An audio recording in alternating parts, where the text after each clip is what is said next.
bem-vindo a todos. Aqui é da loja Teosófica Estrela do Norte, Recife. Então vamos, antes de iniciar a palestra, fazer um momento de harmonização. Peço que fechem os olhos, fiquem numa posição confortável, respire profundamente.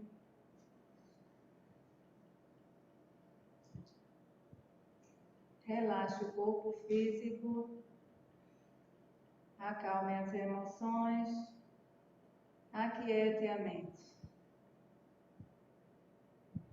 E peço que acompanhem essa invocação. Possam aqueles que são a corporificação do amor imortal abençoar com seu auxílio e orientação esta sociedade, fundada para ser um canal para o seu serviço. Possam eles inspirá-la com sua sabedoria, fortalecê-la com seu poder e vitalizá-la com sua atividade. Em nome dos mestres de amor e sabedoria, está iniciada a palestra de hoje à tarde. Então, convido o Sérgio Fernandes para falar sobre o tema A Ordem Martinista.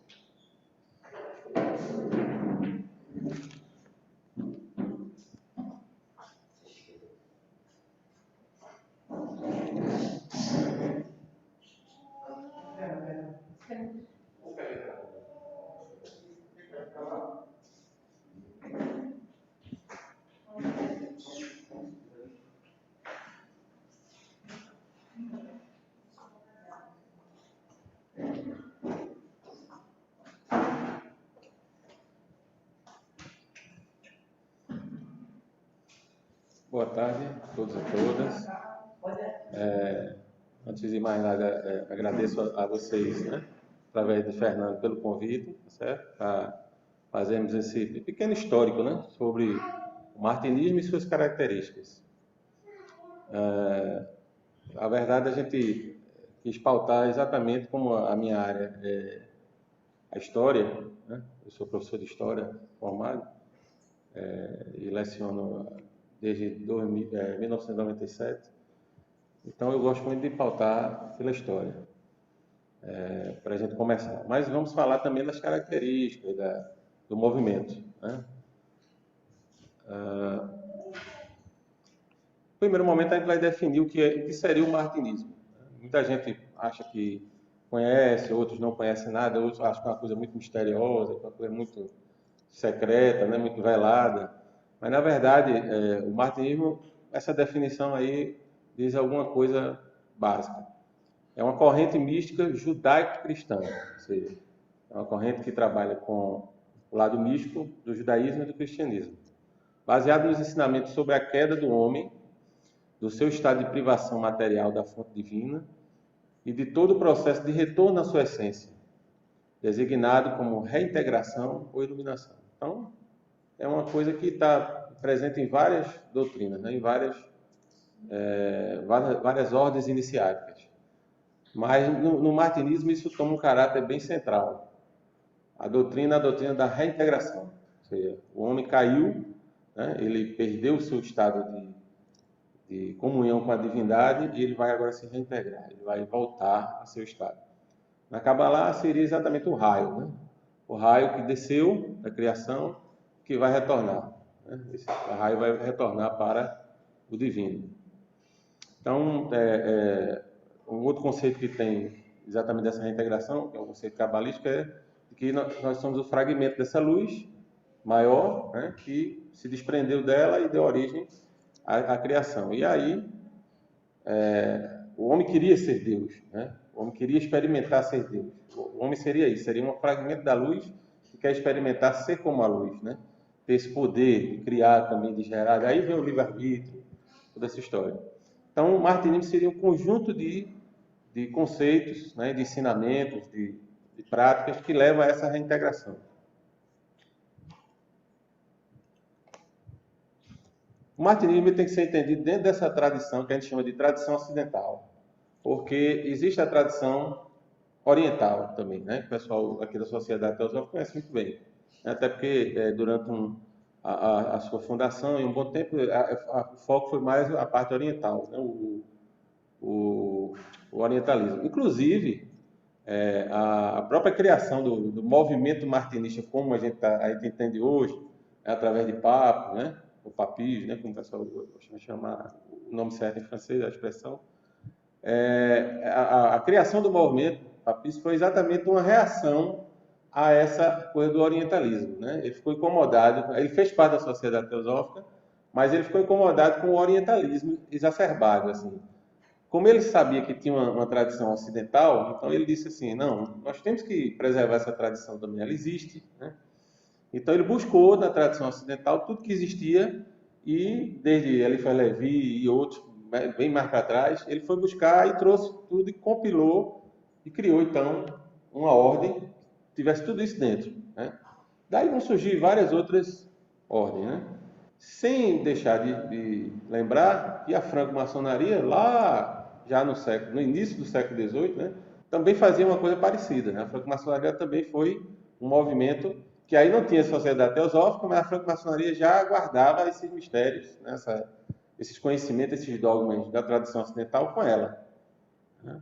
Isso é tanto prova que os graus mais avançados da franco-maçonaria, o pessoal vai trabalhando exatamente esse conhecimento. No começo é só aquela parte da operatividade, dos maçons pedreiros, que tem tudo a ver com isso, porque a maçonaria é uma coisa que copia o que as guildas de pedreiros faziam, né?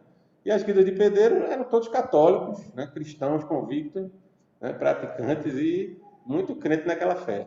Então, dentro da tradição ocidental, a gente tem o hermetismo, que é o conjunto de conceitos e práticas, de tradições que vêm desde o Egito ptolomeico, ou seja, não é o Egito, aquele Egito bem antigo, é o Egito da era ptolomeica, ou seja, da época dos gregos macedônios, tá? Que vão ocupar o Egito e tal. Aquela época de Cleópatra, por exemplo, já bem na frente, depois do Egito ptolomeico, já é Roma, né?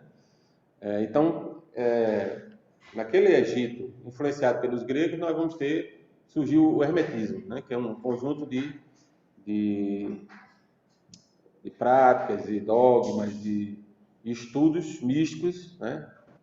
Misturando o Egito antigo com as teorias gregas, o pitagorismo, o platonismo, uma série de coisas, né? Temos o cristianismo, do outro lado, que é o que vai ser uma sequência, né? Depois dessa época ptolomaica, a gente vai ter o Roma Antiga, aí vai vir o cristianismo, né? E o cristianismo ele vai se instalar na Europa toda, né? E meio que vai se mesclar com esse hermetismo, né? Embora muita gente não preste atenção, mas a Igreja Católica é altamente mística, né? Embora ela diga que não é, né? Ela faz aquele ritual bem, aparentemente um negócio tão inocente, né? Uma coisa tão prática, mas não, tudo ali é alquimia, é mística, extremamente mística a Igreja Católica, né? Só que quem é que sabe disso, né? Os monges, os padres, quando estão nos seus estudos, né? mais forte dentro. Aquela igreja que aparece para o povo é uma igreja que é para o povo ver, essa igreja aqui, né? Mas existe a igreja mística que está lá atrás, né? É mais interna, que a gente diz. O outro lado é a Cabalá, né? Que é um conjunto de estudos místicos judaicos que não se sabe a origem exata. Os cabalistas, para arrogar também a antiguidade, né? Aí disseram que começou desde Abraão, né? Mas ninguém tem certeza disso. O que se sabe é que a Cabalá realmente ela estuda os códigos, né? Que estuda as letras hebraicas e as suas correspondências com som e com números, né? Essa coisa do som, né? Eles dizem as formas de encontrar a divindade através da Cabalá são através das letras da palavra, né? Das letras, dos números e do som, porque as letras hebraicas são letras, mas elas também são números e também podem ser entoações vocálicas, né? Sons. Então, a Cabalá surgiu aí por volta do século XIII, século XIV, ninguém sabe ao certo, vão surgir vários textos, né? E alguns dizem que são os rabinos que vão preservar essa tradição. Os rabinos sabiam disso, mas guardavam porque era uma coisa mais interna, como eu falei da igreja, né? Então, eles vão guardar isso aí. E o Oriente Próximo faz parte dessa tradição ocidental também, porque vem da Mesopotâmia, tá? Dos caldeus, dos amorritas, tal. Aquele pessoal também vai deixar uma contribuição que é a astrologia, né? A astrologia é forte também no esoterismo ocidental, né? Na tradição ocidental. Então, você tem astrologia, você tem cabala, você tem cristianismo, e no hermetismo você tem também a alquimia, né? Que é outra ciência, vamos dizer assim, o arte que vai se desenvolver na Idade Média. Então, tudo isso, juntando, você vê que é uma salada muito grande de coisa, né? Tudo isso é a tradição ocidental. Então, veja que difere do Oriente, porque no Oriente você tem outras questões, outras concepções, né? Até a concepção do ser humano, a concepção da vida, né? Da origem da vida, tudo é totalmente diferente. Se você estudar o Mahabharata, se você estudar as outras escrituras sagradas indianas, você vai ver que a noção é completa. Por exemplo, a noção sobre o sexo, né? É uma coisa que eu acho fantástica, né? A questão do papel do homem e da mulher, a questão do sexo, a questão do poder também, são noções completamente diferentes do Ocidente, né? Então, por isso que a gente diz que existem duas tradições, né? Uma ocidental e outra do Oriente, que no final elas chegam no mesmo caminho, mas a forma de entender é diferente. Então, o hermetismo, que é nessa tradição hermética ocidental que está o martinismo, a gente tem aí um conjunto de doutrinas simultaneamente místicas, astrológicas, alquímicas, mágicas e filosóficas, atribuídas à antiguidade greco-latina, período ptolomaico, relacionadas a Hermes Trismegisto, identificado ao deus egípcio Tote, surgido nos primeiros séculos da era cristã, que influenciou teólogos, alquimistas, filósofos da Idade Média, Renascimento e Iluminismo. Então, esse conhecimento só vai florescer novamente, depois da Idade Antiga, só vai florescer no Renascimento. Por isso que o Renascimento é um período tão importante, porque essas coisas vão sair da catatumba, né? Vão sair lá do buraco, das profundezas da Europa e vão ressurgir. Temos que dar graças a ter existido alguns estudiosos bizantinos, né, que guardaram esse conhecimento, outros estudiosos islâmicos também, né, que não são os radicais, são os moderados, né, e os que realmente são pensadores que guardaram, e a Igreja Católica também. Nós temos algumas ordens religiosas que guardaram tudo isso nos seus arquivos, né? Isso vai ressurgir no Renascimento. Então, no Iluminismo, o hermetismo vai ganhar um outro boom, ainda mais forte, né? Porque o Iluminismo é o segundo momento, é como se fosse o Renascimento ganhando mais força, né? Então, isso já lá no século XVIII.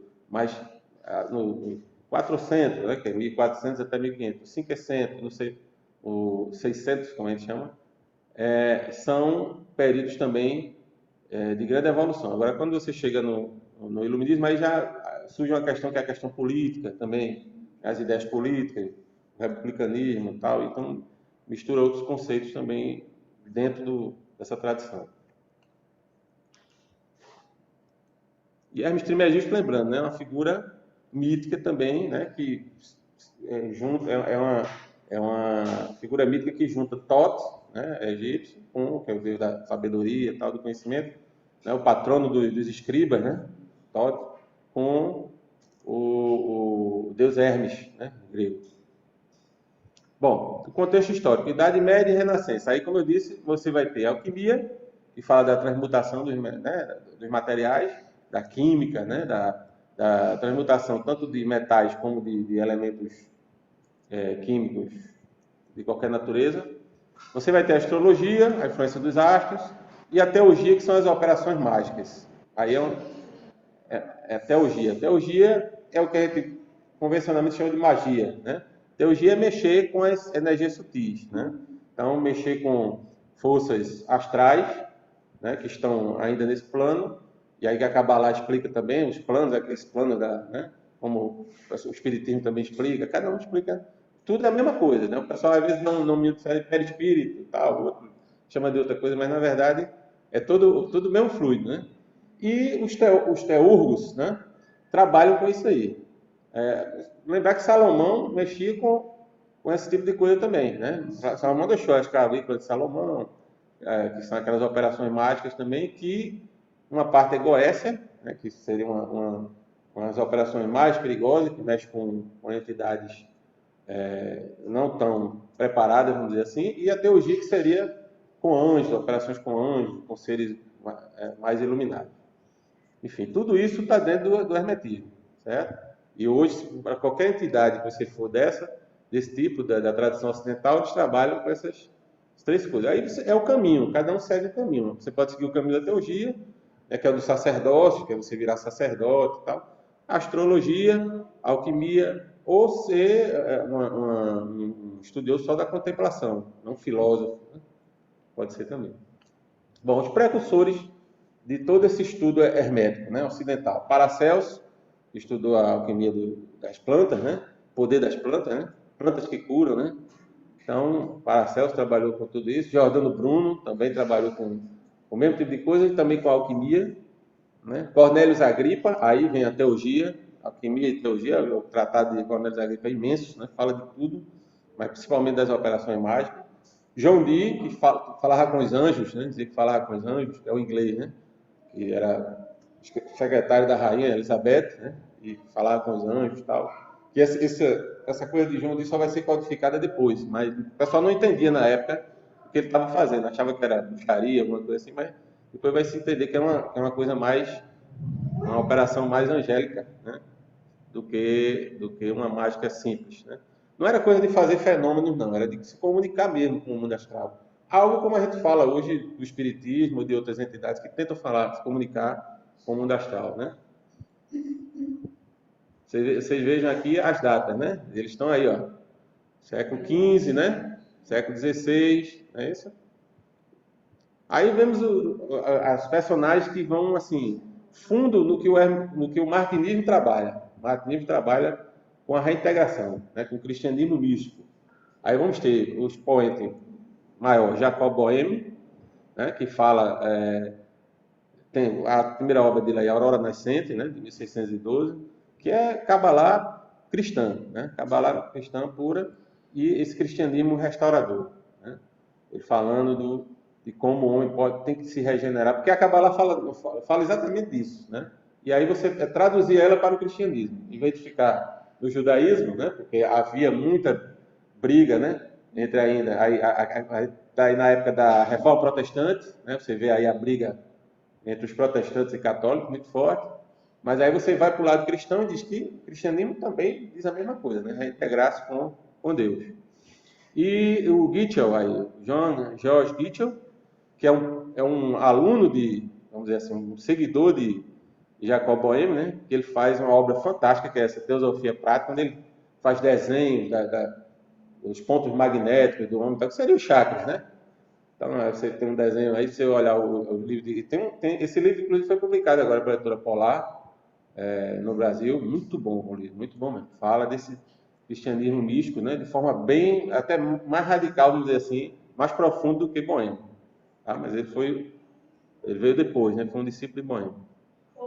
Sérgio, e essa figura feminina aí no final? Eu queria que você falasse um pouco. Esse é o esquema de Boehme, mas nem feminino, não é feminino não, é um homem mesmo. Só que é o esquema dos pontos energéticos que ele bota no ser, né? O coração, o cérebro, né? A cabeça, o chakra, né?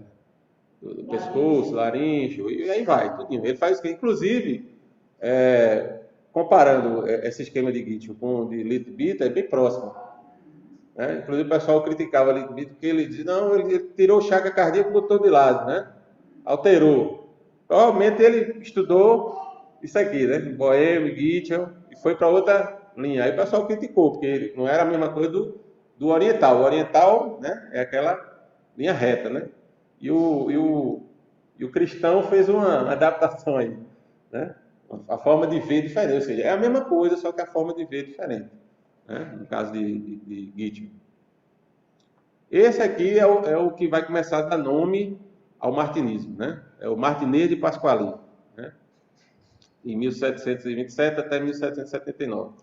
Então, século XVIII, né?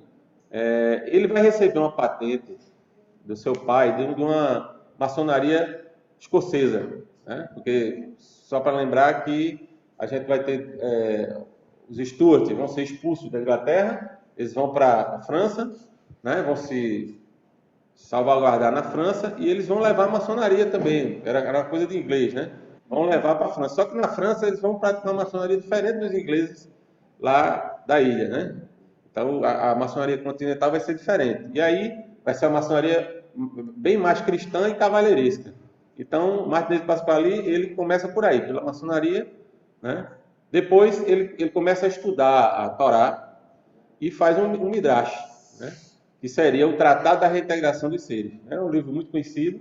E esse Tratado da Reintegração dos Seres nada mais é do que o Midrash, ou seja, o estudo da Torá, né? Então ele foi fundo no judaísmo, né? Aí ó, a Kabbalah de novo aí, né? No meio, então o estudo central. Eita, acho que é